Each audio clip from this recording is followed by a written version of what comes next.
Petugas di sejumlah daerah terus bekerja keras menghalau pemudik yang masih nekat melakukan perjalanan meski telah ada larangan mudik.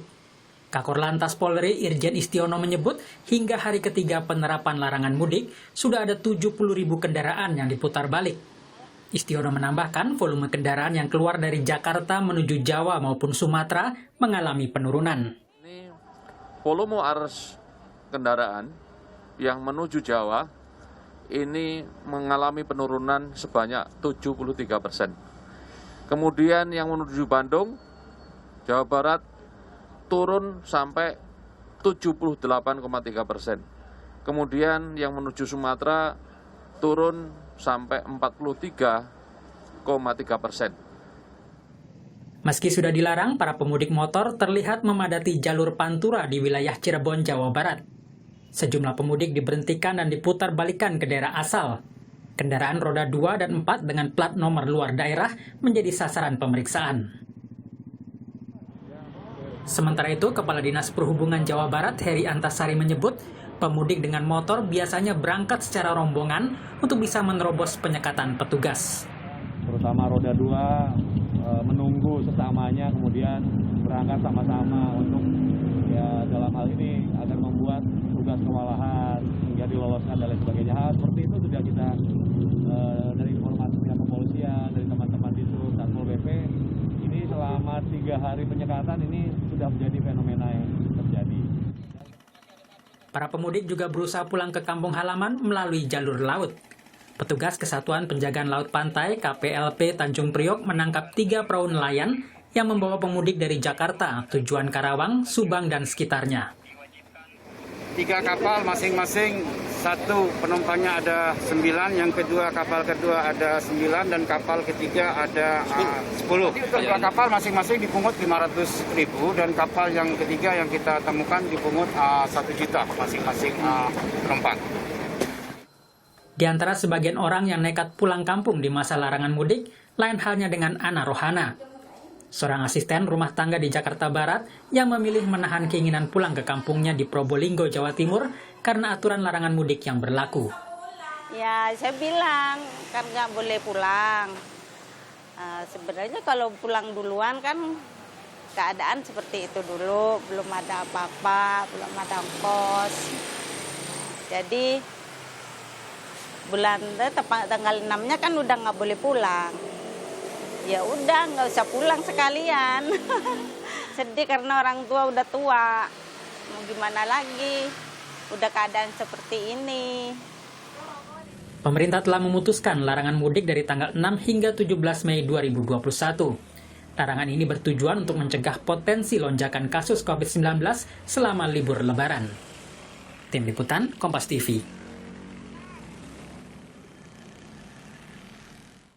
Bagaimana kondisi terkini penyekatan di jalur arteri Karawang Bekasi malam ini yang beberapa waktu lalu diterobos pemudik yang nekat pulang kampung? Kita tanyakan pada jurnalis Kompas TV Diana Valencia yang ada di sana. Diana, selamat malam.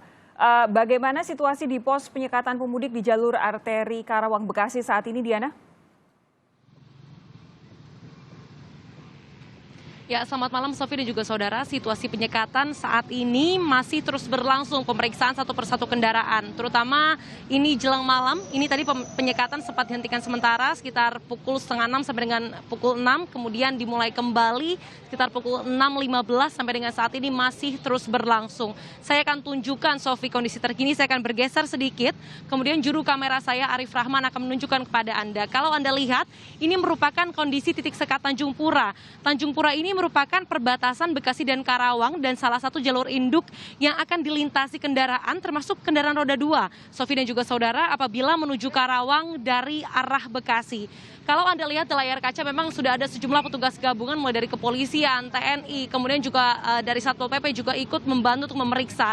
Di sini yang diperiksa mekanismenya adalah screening begitu. Kalau misalnya kendaraan roda 4 ataupun roda 2 ini bukan plat T ataupun plat Karawang akan diberhentikan, kemudian ditanya tujuannya mau kemana. Kemudian akan diminta KTP terlebih dahulu, apabila KTP-nya Karawang diperbolehkan untuk melintas, tetapi kalau bukan akan diminta dokumen.